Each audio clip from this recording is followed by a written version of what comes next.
Selamat datang di channel Simar Imam. Sembari mendengarkan tinggalkan like dan komentarnya bosku. Jangan lupa pasang headset kalian. Siapkan kopi dan camilan. Lupakan pahitnya kehidupan. Mari kita dengarkan sambil rebahan. Tuan Tanah adalah dewa.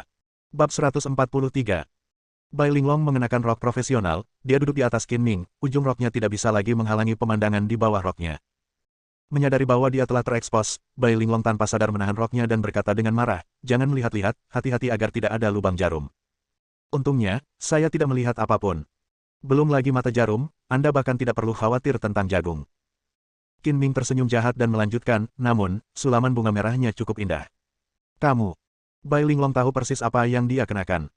Di bawahnya ada celana teh dengan sulaman bunga merah, gayanya berani, provokatif, dan terbuka melihat mereka. Bahkan Qin Ming pun tidak bisa melihatnya. Nakal. Bai Linglong meludah dan menendang Qin Ming beberapa kali. Hati-hati, mata jarum, mata jagung, mata bebek, dan mata sapi akan tumbuh sekaligus. Qin Ming mengernyitkan hidung dan berkata dengan sedih, kamu memakai pakaian hanya untuk dilihat orang. Jika aku melihatnya, itu salahku. Lalu mengapa kamu memakainya? Itu bukan untuk kamu lihat. Bai Linglong berkata dengan marah. Untuk siapa itu? Qin Ming bertanya dengan antusias. Apakah kamu ingin mengurusnya? Bai Linglong menatap tajam ke arah Qin Ming, merasa kesal, dan menendangnya beberapa kali lagi. Aku akan ditendang konyol olehmu lagi. Apakah kamu bertanggung jawab membesarkanku? Qin Ming tiba-tiba berbalik dan duduk, sehingga dia berhadapan langsung dengan Bai Linglong. Namun, postur Bai Linglong tidak elegan, dengan kaki terbuka lebar dan diletakkan di pinggang Qin Ming, dan keduanya duduk di tempat tidur, yang membuat orang berpikir. Keduanya berada dekat, dan energi maskulin seorang pria mengalir ke wajahnya. Jantung Bai Linglong berdetak kencang tanpa sadar, dan rona merah yang jarang muncul di wajahnya, menambahkan sedikit rasa malu, yang benar-benar memikat. Saudari Bai, berapa lama kamu berencana untuk duduk di atasku? Apakah kamu tidak takut aku akan memakanmu? Kata Qin Ming sambil tersenyum. Nakal. Bai Linglong buru-buru berdiri, turun dari tempat tidur, memakai sepatu, dan merapikan pakaiannya yang sedikit berantakan. Kak, ayo pergi sekarang. Aku akan membereskan masalah ini denganmu di lain hari. Setelah mengatakan itu, dia memutar pinggangnya seanggun dan selembut ular air, dan berjalan keluar dengan sepatu hak tinggi. Qin Ming jatuh lagi, dengan aroma samar masih menempel di hidungnya, dan menghela nafas. Sayang sekali waktu dan tempatnya tidak tepat. Kalau tidak, bagaimana aku bisa membiarkan kecantikan yang menyentuh mulutku kabur? Qin Ming tinggal di ruang kendali hampir sepanjang sore, memberikan perintah keseluruhan. Selama periode ini, dia menerima telepon dari pramugari Wei Wei. Saudara Qin, apakah kamu punya waktu setelah pulang kerja? Aku akan mentraktirmu makan malam. Wei Wei Gang turun dari pesawat dan istirahat 2 hari lagi. Kami ada rapat peluncuran perusahaan. Kami tidak punya waktu minggu ini di malam hari. Saya benar-benar tidak bisa pergi. Ayo pergi minggu depan. Baiklah kalau begitu. Wei Wei sedikit kecewa, aku akan membuat janji denganmu minggu depan. Ngomong-ngomong, orang bernama Huang itu tidak mengganggumu lagi, kan? Tanya Qin Ming. Tidak, pekerjaanku baru-baru ini juga cukup bagus. Setelah Qin Ming memukuli manajer departemen penerbangan Huang Jiansu tidak lagi mengganggu Wei Wei atau menimbulkan masalah baginya di tempat kerja. Wei Wei berpikir bahwa Huang Jiansu ketakutan, dan mulai sekarang dia dapat bekerja dengan tenang, dan segera saya sangat senang, saya harus berterima kasih kepada Qin Ming. Itu bagus, kamu bisa meneleponku kapan saja jika kamu punya sesuatu. Tidak peduli apa alasannya, Qin Ming lah yang melukai Huang Jiansu. Kalau soal Wei Wei, dia harus membantu. Terima kasih, Saudara Qin. Jika Anda punya waktu minggu depan, saya akan memasak sendiri makanan besar. Terima kasih banyak. Pada pukul 6 sore, pusat pameran ditutup. Tanpa masalah keamanan apapun, hari pertama pameran Tibet pun berakhir. Bagi Qin Ming, pekerjaan keamanan yang lebih penting adalah di malam hari. Jika dia tidak mengambil alih secara pribadi, dia selalu merasa tidak nyaman. Lagi pula, koleksi ini bernilai lebih dari 100 juta dolar AS, yang pasti membuat iri siapapun, belum lagi para pencuri internasional yang mencari nafkah dengan mencuri koleksi perhiasan koleksi ini. Pada pukul 8.30 malam, Yang Ningxuan datang ke pusat pameran dan terus berlatih bersama Qin Ming. Ketika suara yang terkadang menyakitkan dan terkadang memekik terdengar lagi, gambaran yang tidak pantas untuk anak-anak muncul di benak penjaga keamanan pada shift malam. Teriakan itu berlanjut sebentar-sebentar selama 3 jam berikutnya, dan semua penjaga keamanan mengacungkan jempol, mengagumi kekuatan fisik Qin Ming yang menakutkan. Seiring bertambahnya jumlah, Yang Ningxuan dapat menahan energi yang semakin menyebalkan. Hasilnya adalah rasa sakitnya bertahan semakin lama. Setelah 3 jam, dia benar-benar kelelahan, dan untuk saat ini dia bahkan tidak lagi memiliki kekuatan untuk itu bangun. Jangan pergi malam ini, tinggal dan istirahat. Qin Ming memberikan ruang tunggu kepada Yang Ningxuan. Tidak apa-apa jika dia tidak tidur. Dia hanya perlu mencari tempat yang tenang untuk duduk bersila dan bermeditasi. Malam sedingin air, dan semuanya sunyi. Suara penjaga keamanan di ruang kendali tiba-tiba terdengar dari interkom. Seseorang mendobrak masuk dan mendekati ruang pameran utama. Petugas yang bertugas pergi untuk melihatnya. Qin Ming, yang sedang bermeditasi di dekat jendela, segera membuka matanya dan menggunakan kewaskitaannya untuk melihat keluar. Dia melihat seorang pria berusia 40-an dan bertubuh sedang mengenakan jubah hitam berjalan perlahan menuju ruang pameran utama. Ekspresi pria parubaya itu acuh tak acuh, dan dia berjalan dengan santai, seolah-olah dia sedang mengunjungi tamannya sendiri, tetapi dia memancarkan aura yang kuat, dan matanya sangat cerah, seperti bintang terang. Bajue, kamu benar-benar harus muncul. Qin Ming telah mengetahui tentang penampilan Bajue dan kekuatan orang ini dari Zhou Ziyi atau pembunuh Xuan Qi. Dia mengenali orang yang sekilas datang sebagai Bajue itu mustahil bagi orang awam untuk memiliki momentum yang begitu kuat. Perhatian, personel yang bertugas, tetap pada pos Anda. Biarkan siapapun yang datang kepada saya untuk menanganinya. Tidak ada yang diizinkan meninggalkan posnya tanpa perintah saya. Qin Ming buru-buru mengambil walkie-talkie, memberi perintah, lalu membuka jendela dan langsung melompat dari lantai 2. Petugas keamanan yang bertugas di pintu masuk utama ruang pameran tiba-tiba melihat sesosok tubuh melompat turun dan berteriak, "Siapa itu?" Qin Ming mendarat dengan mulus, melihat kembali ke penjaga keamanan, dan berkata dengan tenang, "Kamu bahkan tidak mengenali saya." Qin. Manajer Qin. Penjaga keamanan terkejut. Lantai pertama ruang pameran tingginya 6 atau 7 meter, yang setara dengan lantai 2 biasa. Dan dia benar-benar langsung melompat. Sepertinya tidak terjadi apa-apa, yang membuat rasa hormat mereka terhadap Qin Ming semakin tinggi. Qin Ming melangkah maju untuk menemuinya, dan bertemu dengan tatapan cerah dan tajam Bajue dari kejauhan.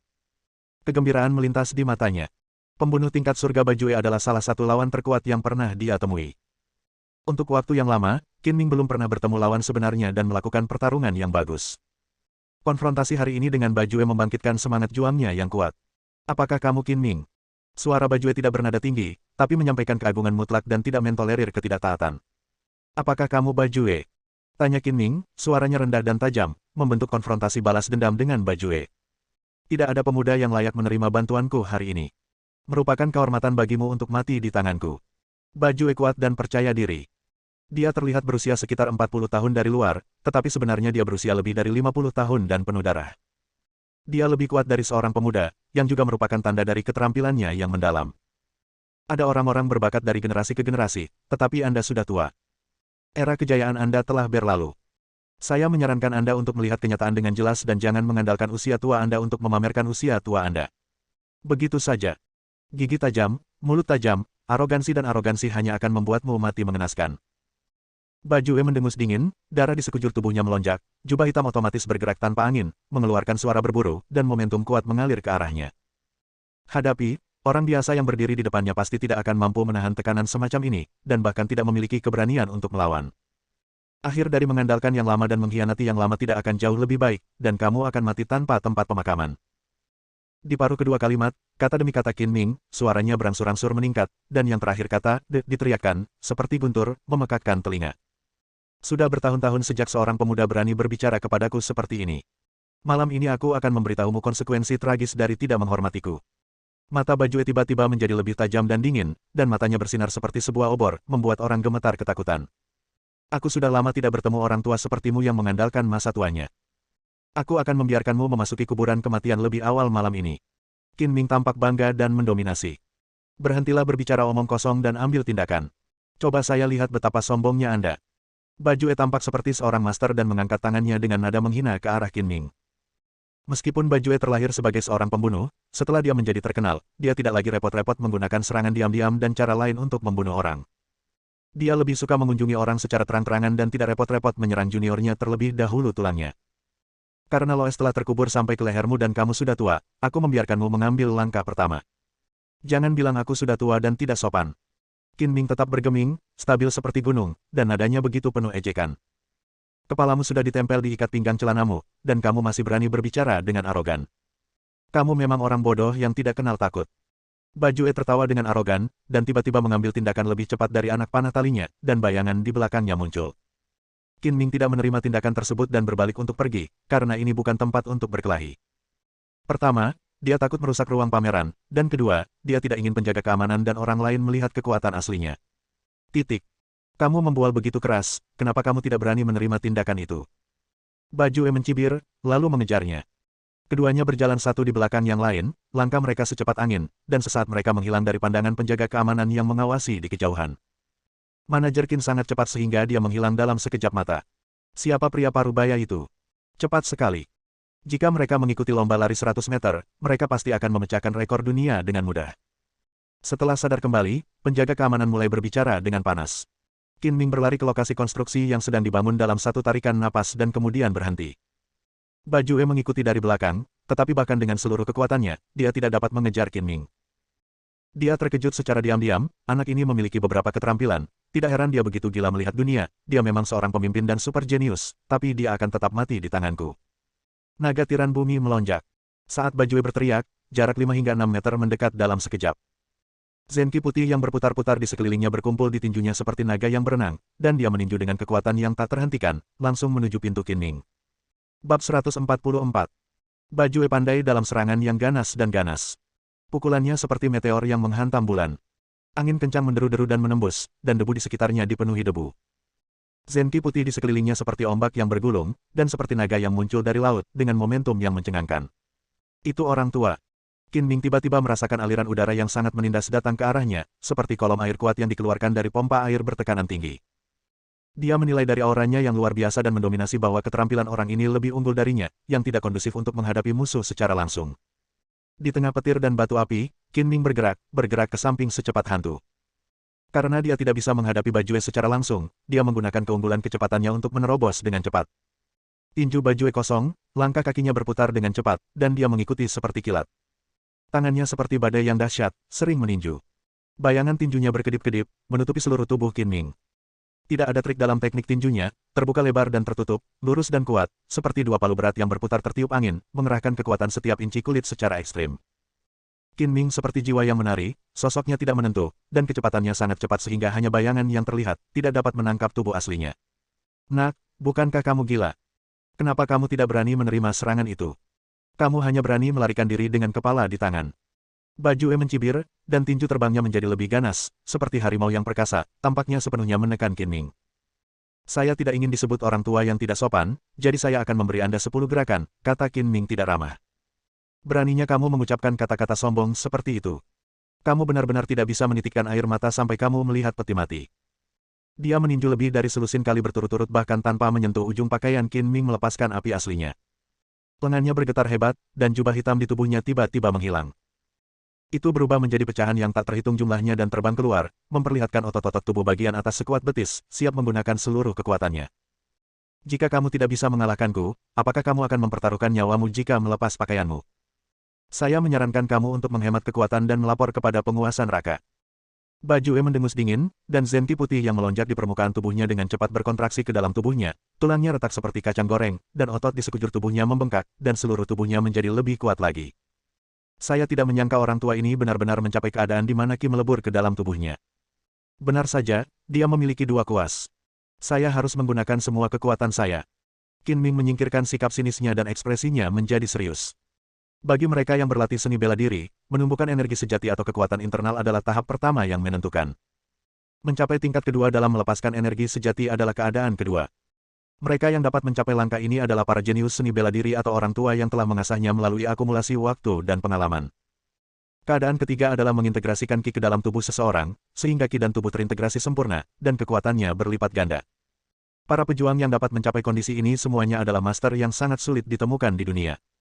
Nak, mari kita lihat berapa kali kamu bisa menghindari pukulanku. Tinju Bajue bertabrakan satu sama lain, dan tubuhnya mengeluarkan raungan resonansi seperti auman naga. Gelombang kejut menyapu ke segala arah dan debu beterbangan. Begitu kakinya terpeleset, tanah di bawah kakinya beterbangan, dan seluruh tubuhnya terlontar dengan cepat, seperti bola meriam yang ditembakkan, kecepatannya meningkat secara signifikan, dan tinju seberat gunung tiba dalam sekejap. Qin Ming dengan cepat menghindar, tapi Bajue mengikutinya seperti bayangan, tinjunya yang besar mengunci Qin Ming seperti rudal pelacak dengan kekuatan untuk menelan gunung dan sungai. Mata Qin Ming bersinar dengan semangat juang yang tak kenal takut, dan energi sejatinya mengalir ke tangan kanannya dengan gila-gilaan. Kabut hitam naik dan berputar, dan dia tiba-tiba bertemu dengan tinju Bajue. Bang! Suara yang memekakkan telinga terdengar, dan turbulensi energi yang kuat yang dihasilkan oleh tabrakan itu meledak dari kedua tinju. Pakaian Qin Ming kewalahan dan terkoyak. Tendang, tendang. Qin Ming mundur 7 atau 8 langkah berturut-turut. Kakinya tenggelam, Tanah runtuh, dan kakinya tenggelam di dalamnya. Ki dan darah melonjak di perutnya, tenggorokannya terasa manis, dan dia tidak bisa menahan diri untuk tidak memuntahkan seteguk darah. Bajue juga mundur 3 atau 4 meter, sedikit kejutan muncul di matanya. Tanpa diduga, Qin Ming benar-benar menangkap pukulannya dengan kekuatan 80% dalam kondisi prima. Jika itu adalah orang biasa, seluruh lengan dan organ dalamnya akan hancur, dan dia akan mati secara tragis di tempat. Saya memiliki kekuatan, tapi hanya itu. Qin Ming menyeka darah dari sudut mulutnya, semangat juangnya meningkat. Sekarang giliranku. Mengikuti kata-kata itu, Qin Ming tiba-tiba lewat, sangat cepat, dan pedang itu lewat seperti cahaya mengambang, menebas ke leher Bajue. Bajue segera mengangkat tangan kanannya untuk memblokir, dan menggunakan tangan kirinya untuk menggerakkan harimau hitam itu langsung ke perut Qin Ming. Menyerang dan bertahan pada saat yang sama, kecepatan ledakan instan tidak lebih lambat dari kecepatan Qin Ming. Pada saat itu juga, kaki Qin Ming bergerak cepat dan fleksibel, muncul di sisi kiri Bajue dalam sekejap mata, dan menendang keluar seperti 1000 pasukan. Bajue juga mengubah gerakannya, mengandalkan kekuatannya yang kuat untuk menangkap tendangan Qin Ming dengan tangan kirinya. Bang! Tangan dan kakinya bertabrakan, menimbulkan suara seperti benturan emas dan batu. Kedua sosok itu terpisah lagi, namun saat berikutnya mereka bersatu kembali dan memulai pertarungan sengit. Bajue menggunakan Ki Melt di belakangnya, menggandakan kecepatan ledakannya, yang setara dengan kecepatan Qin Ming. Dia menutupi kelemahan kecepatannya sekaligus meningkatkan kekuatannya, dengan kuat meraih keunggulan. Dalam sekejap, lebih dari 20 gerakan berlalu, dan Qin Ming terus-menerus didorong mundur, dan dia benar-benar berada dalam posisi yang tidak menguntungkan. Bang! Qin Ming dipukul lagi, dan seluruh tubuhnya terbang sejauh 7 atau 8 meter seperti layang-layang dengan tali putus, dan jatuh dengan keras ke tanah. Paksa aku menggunakan jurus spesialku, dan kamu akan mati mengenaskan. Kamu berani berbicara arogan dengan sedikit kemampuan, kamu tidak tahu kemampuanmu sendiri, kamu adalah katak di dalam sumur. Bajue tersenyum kejam, dan berjalan dengan kepala terangkat tinggi seperti seorang jenderal yang menang. Jangan berpuas diri. Pemenangnya masih belum jelas, dan belum pasti siapa yang akan tertawa terakhir. Qin Ming melompat, bergoyang beberapa kali, dan kemudian menghilang ke dalam gedung di mana hanya badan utamanya yang dibangun. Di depanku, apakah kamu masih ingin lari? Bajue mencibir, melangkah untuk mengejar, melompat lebih dari 3 meter dalam satu langkah, dan bergegas masuk, tetapi ternyata dia telah kehilangan jejak Qin Ming. Hah! Babu tidak bisa menahan cemberut. Secara logika, Qin Ming tidak secepat itu dan dia tidak mungkin kehilangan dia, tapi faktanya ada di depan matanya sama sekali tidak ada tanda-tanda Qin Ming. Kamu orang pengecut, aku tahu kamu berada di level ini. Cepat keluar dari sini dan jangan biarkan aku menyia-nyiakan kekuatanku. Jika tidak, aku akan menemukanmu dan aku akan membuatmu tidak dapat bertahan hidup. Bajue berteriak beberapa kali tetapi tidak ada yang menjawab. Dia meningkatkan kewaspadaannya dan berjalan perlahan menuju ruangan yang kasar. Namun, ketika Bajue berjalan ke ruangan terakhir, dia masih tidak dapat menemukan satu sosok pun. Pengalaman memberitahunya bahwa pasti ada monster ketika terjadi kesalahan, jadi dia menjadi sedikit lebih waspada. Pada saat ini, tinju diam tiba-tiba muncul dari bayangan gelap, dan Qin Ming juga muncul dari udara tipis. Bajue tiba-tiba merasakan aura berbahaya, dan dia membungkuk dalam sekejap, tetapi masih memperlambat langkahnya, nyaris menghindari titik vital di punggungnya. Qin Ming meninju bahunya, dan dia tidak bisa menahan diri untuk tidak mengambil beberapa melangkah maju. Saat dia aku menoleh, tapi tidak ada apa-apa di belakangku. Metode yang aneh. Ia mampu menghindari indera tajamku dan berhasil menyerang. Bajue terkejut. Berdiri diam, melihat ke segala arah dan mendengarkan ke segala arah. Meskipun dia tidak dapat melihat Qin Ming, intuisinya mengatakan kepadanya bahwa Qin Ming ada di dekatnya, jadi lebih baik diam. Tiba-tiba, sebuah gerakan yang tidak terdengar ditangkap oleh Bajue dengan sangat tajam. Tubuh bagian atasnya tiba-tiba mencondongkan tubuh ke depan, dan kaki kanannya menendang ke belakang seperti guntur, tetapi tendangannya meleset. Di saat yang sama, Bajue merasakan matanya kabur saat lampu merah menyala dengan cepat dan menembus perut bagian bawahnya, menyebabkan rasa sakit yang menusuk menyebar ke seluruh tubuhnya. Di hadapannya, Qin Ming muncul dari udara tipis dari kegelapan di depannya. Setelah serangan berhasil, tanpa memberi Bajue kesempatan untuk melakukan serangan balik, Qin Ming segera mundur dan mencibir, sepertinya kamu sudah tua dan menderita demensia. Kamu akan tertipu oleh trik-trik kecil seperti menyerang di sana-sini. Ah, kamu anak tercela harus mati.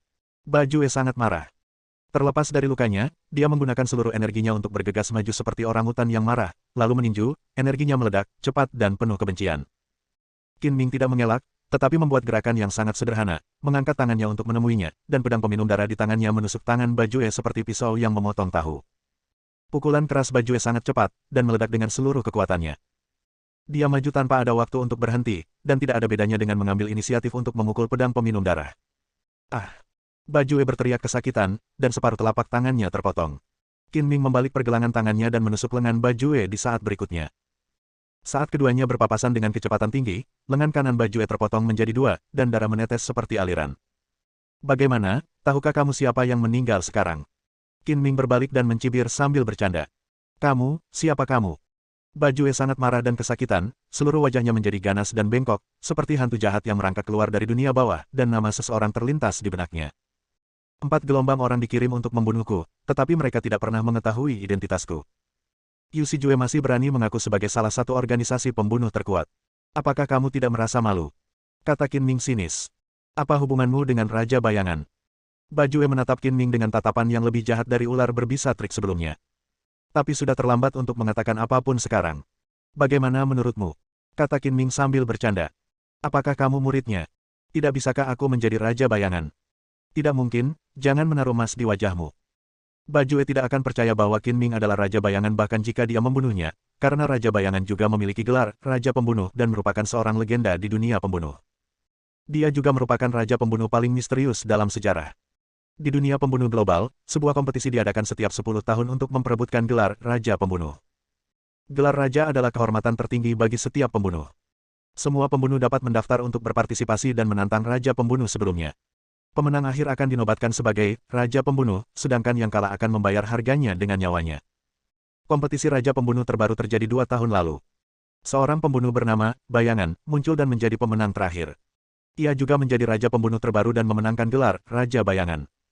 Namun Raja Bayangan sangat misterius. Belum ada yang pernah mendengar namanya sebelum mengikuti kompetisi, dan belum ada yang melihat wajah aslinya dan mengambil nyawa orang secara diam-diam. Qin Ming menunjukkan metode yang persis sama. Bersambung.